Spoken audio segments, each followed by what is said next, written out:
Hey Gearheads, welcome back to BZB TV. This is Nate back here from the support team bringing you another video, and today we're doing another deep dive video of one of our AV over IP systems, the BG-IPGEAR-PRO. This is a great system, 4K at 60 for matrixing and video all over the network. Today we're just going to do a simple setup, just 4 transmitters to 4 receivers, show how easy it is to set up using our Netgear AV line 10-port switch. Yeah, as you can see, I have it set up already behind me, but today we're going to do a deep dive on how to go from taking everything out of the box to this. So let's go ahead and dive in. Okay, as you can see, we have some of the things already set up. If you have a simple, like a 4x4, 4 transceivers, 4 receivers, it's pretty simple. These units, they're not one or the other. So as you can see in our little rack here, we already have 4 of our transmitters and 4 of our receivers. So first, when you set it up, as you probably know or may not know, these are all PoE, so it's going to be powered up by the Netgear AV line PoE switch. But when setting them up, first thing I like to do is the dip switches. So the dip switches kind of give the ID of each individual unit.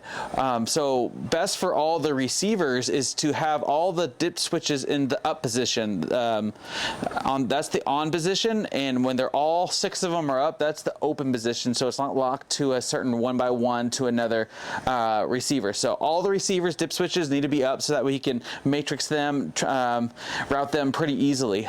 Transmitters are a little different.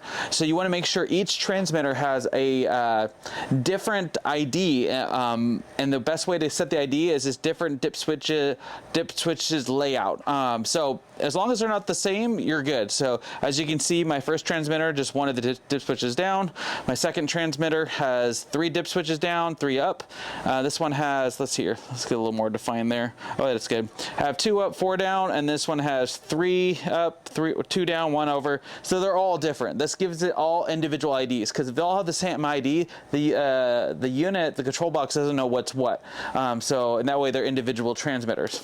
So next, let's go ahead and start powering everything up. So I have my Netgear AV line switch in here, and then I just have it all the cat cables connected to the back. Obviously, most likely your setup's not going to be like this. You're going to probably have your receivers maybe behind the TV, and then you're going to have your transmitters in like a rack or something where all your sources are.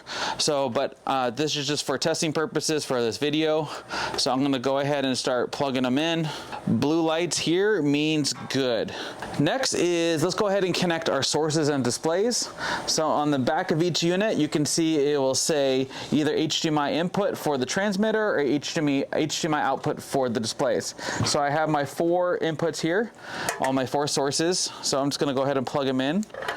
Input 1, get an Xbox. They're all labeled. Always make sure you label your cables. And we got like a food and drink media player. And then I'm going to come on over here. And then I'm going to go ahead and connect my 4 TVs, which are all labeled as well. I got TV 1 output. Then as you can see, they're going to start to pop up.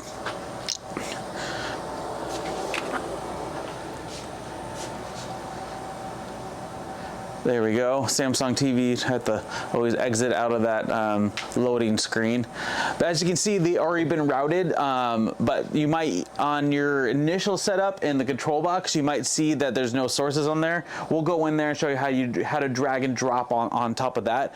But there you go, it's pretty much set up. But also, we need to find out how to get into the control box. And so every unit is going to come with a control box here. This is not PoE, so I got some power, my 5-volt power plugged in, and then, but I need to connect it to the same switch so it can talk to, so I have my network connection here, and then I just got to connect it to a local TV to tell you what the IP address is. So I'm going to go ahead and plug it in, and then boom. And DHCP is enabled out of the box in this unit, so if you're connected to a switch that's DHCP enabled, it'll pull up an IP address. As you can see on the screen, DHCP enabled, IP address 192.168.30.15, and there you go. So that's you want to use this splash screen to figure out, you can do an IP scan, but the best way to figure out what the IP address of your control box is, just plug it into the splash screen. Sometimes if it's not showing up right away, you might have to plug the HDMI in and then power cycle the control box just to create that handshake. But there you go. Also, like I mentioned, we're connected to our Netgear AV line switch, and as you can see, it's all PoE. So if you have the blue lights on the back, that means it's PoE. These are powering up the transmitters and receivers. It's really simple. That's where the cables came from, just the back here. I think on this switch is our 10 port, but the first 8 ports are PoE and the rest are networked.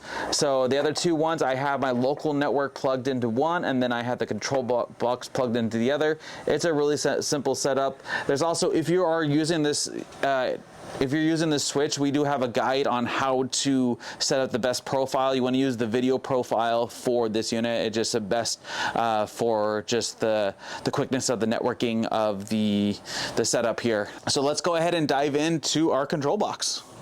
Okay, like I mentioned, the IP address has been provided from the control box on the splash screen. So I'm going to go ahead and log into that. IP address is 192.168.30.15, and here is the login. I'm on the same Wi-Fi as the switch is plugged into, which makes it really easy. Admin. Just a side note, I didn't have to do any networking for the transmitters or receivers. They're actually on their own default of the link local 169.254, and the control box out of the box knows to scan for that knows the MAC addresses and the IP address to scan for. So you don't have to do anything with the transmitters or receivers. You just need to change the IP address of the control box to be able to get into it. But as you can see in here in the setup page, the mapping page, you can see everything is already recognized. It actually scanned. So here's the main page. Mapping is where all your transmitters and receivers are. As you can see, that it's already been routed. So first thing I like to do is label everything. So as you can see, I could be more clear on this. So you just click on the little thumbnail, a little pencil there. We'll call this not just media player, we'll call it food media. And it'll apply, and it'll change, and then we know what this is. It's nice is that it takes a screenshot every like 3 to 5 seconds, maybe 5 to 10 seconds of your sources, so you know exactly what it is. This is our Xbox, and then we have our BZB, that is us, and BZB media. And then I have some landscapes.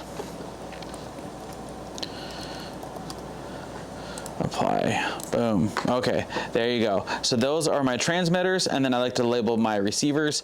So luckily these are already, the best way is to see which TV's which. As you can see, you could just follow the sources that are on top of it. So as you can see, this is my food. This is my food on top of, look like output 3, so that I'm going to call this TV 3, because that's just for our video wall. Those are we're using TVs 2, 3, 5, and 6. It could be 1, 2, 3, 4, but for a 3x3 video wall, we're using those outputs. So I just know I'm going to call this TV 3 because that's what the cable is labeled as well. I know the Xbox is TV 5. Go ahead and type that in. The landscapes are TV 6, and then BZB is TV 2. Like I said, you can do 1, 2, 3, 4, whatever's easiest, but this is how you just kind of figure out what's what. So there you go. Once everything's labeled, the mapping page is also your matrixing routing page. So all you have to do, it makes it really simple. It just drag and drop, drag, drag, drag. And then I just see it takes just a couple seconds, and boom, I have it all. If I want all the food on all 4 transmitters or receivers, you can do that. I can do some landscapes, and then maybe the other half BZB. Really easy, just drag and drop, and there you go. Sometimes you gotta don't do it too fast. There we go. Drag it on, and then just wait for it to switch successful. There you go, and there is how easy matrixing is. And then as you can see up here, we have our presets. So if you want to just save your layouts, you can switch between different layouts. You can just save it as 1, 2, 3, 4, 5, 6, and then you can do a recall once you do that. But I highly recommend using our BZB switch control app for the presets. That way you can actually label them, have a little more flexibility. This is just kind of on the fly, but the app is great because you can make it simplistic, make it simple, and just you can change the name of it, and it's really easy to use on the Windows, Mac, iOS devices, iPad, iPhone, all that. So check it out as well.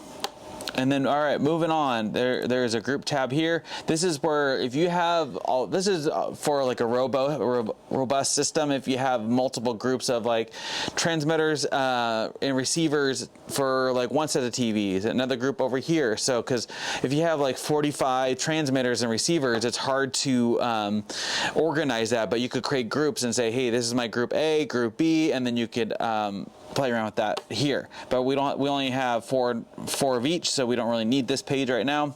Video wall. So this is where all the fun happens. As you can see, there's I was playing around with it earlier. So first thing we're going to do, let's go ahead and create our video wall. So here is your, first of all, you want to create your layout. So I don't really, 1 by 1 is just one TV. So for this, I'm going to create a 2 by 2. As you can see, it shows you 1, 2, 3, and 4. That's just saying that's the layout. And then we got to put, next is we got to put our TVs where. So I know TV 2 is up here. I know TV 3, these are just the receivers. So they're just lined up with the exact video wall. TV 5, bottom left. TV 6, bottom right. And then all I got to do is select our transmitter. So we have our 4 transmitters. Let's just go with the BZB. And then I'm going to label this BZB wall. That's nice, it saves. So first I'm going to hit save, and then it changes the name there. And then to create the video wall, once everything laid out, I'm going to hit enable. And then as you can see, it takes a second, does some thinking because you're asking a lot for it, and it's going to create the video wall. And boom, there's your video wall. And then I'm gonna hit, I'll hit save. What's great is now that I created the layout, if I want to switch between sources on the video wall, all I got to do is go to my transmitters. Let's go let's go to Xbox. I'm gonna hit that, and then I'm gonna save this as my second preset. Oops. Oh, that was an old layout, so actually I'm gonna save it there. I'm gonna call, so I did create a 2 by 2. Actually, I'm gonna create a new one.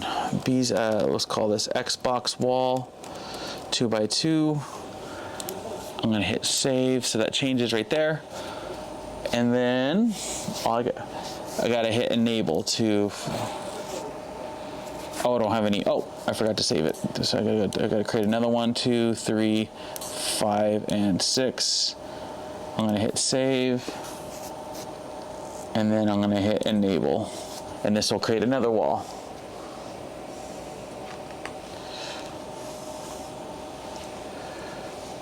And there we go. Wait, it should switch. Oh, I forgot to switch the, sorry. I forgot to switch the source. So we're going to do, Xbox. Here it's save and enable. Actually, you can see it switched, but I want to be an Xbox One to our Call of Duty.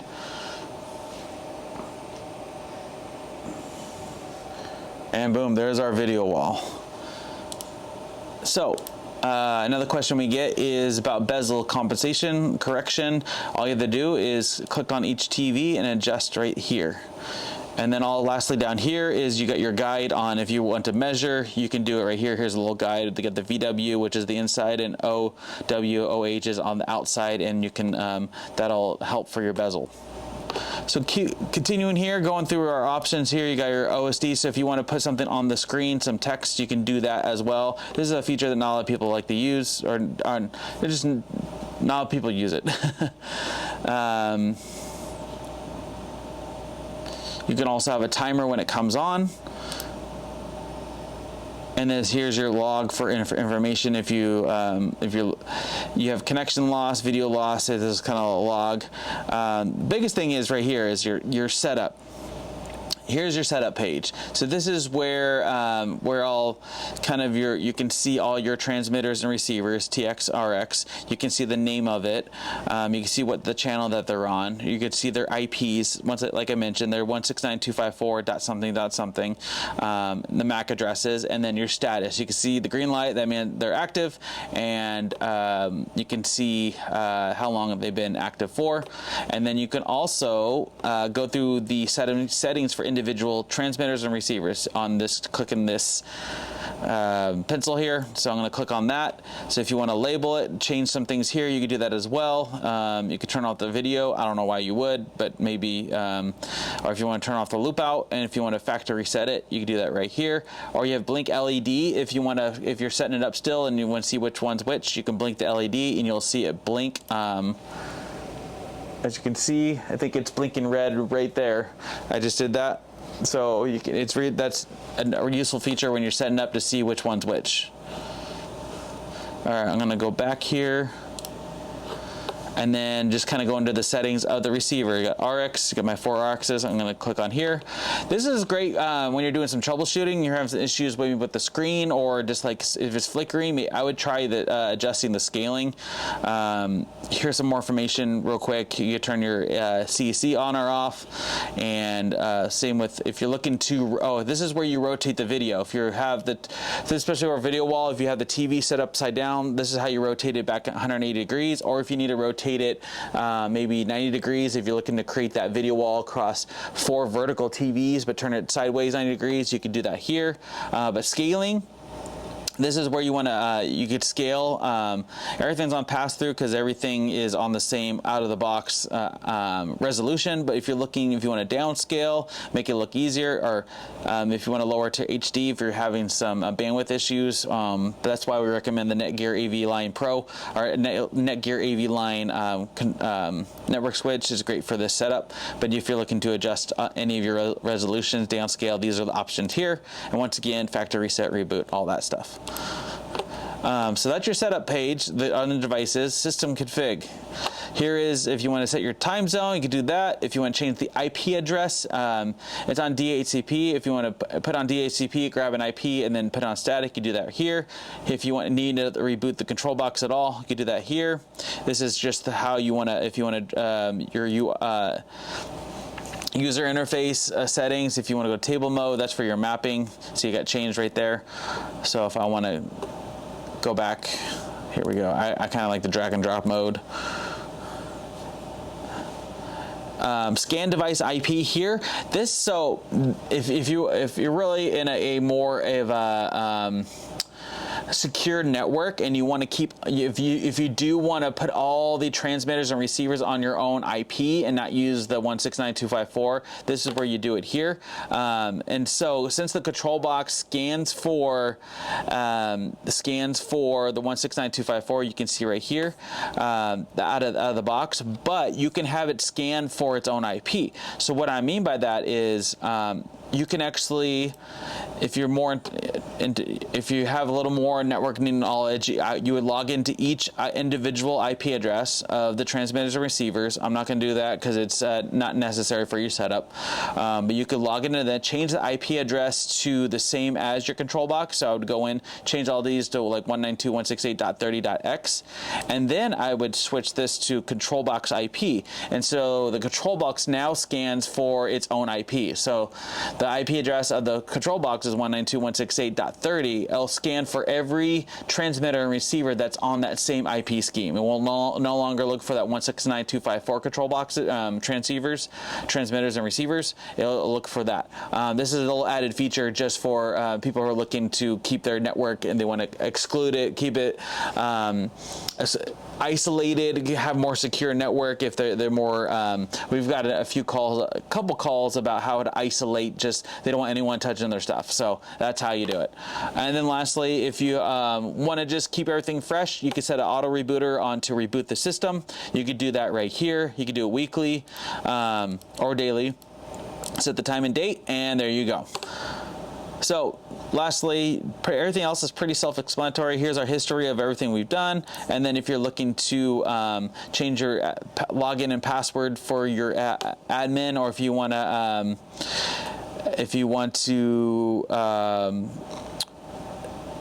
to create like a user account with less accessibility, you can do that right here, and then you can limit them right here down here to what transmitters and receivers that they have access to. So you can do that as well. You can have as many user account as you want, and there you go. And lastly, log out.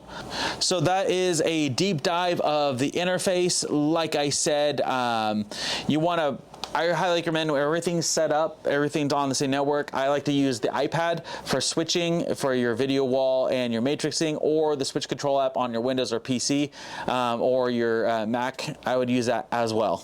Well, there you have it, Gearheads, a deep dive of the IPGEAR-PRO AV over IP system, the 4K 60 video wall matrix unit.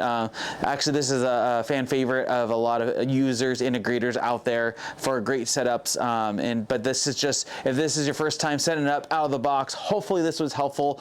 But if you have any additional questions, leave them in the comments below or leave any feedback. We'll get back to you as soon as you can. But also you can always hit us up at support or on our chat, or call the support line at BZBGEAR.com. And as always, don't forget to like and subscribe to videos like these so you'll be notified when more videos like these come out. And as always, have a great day.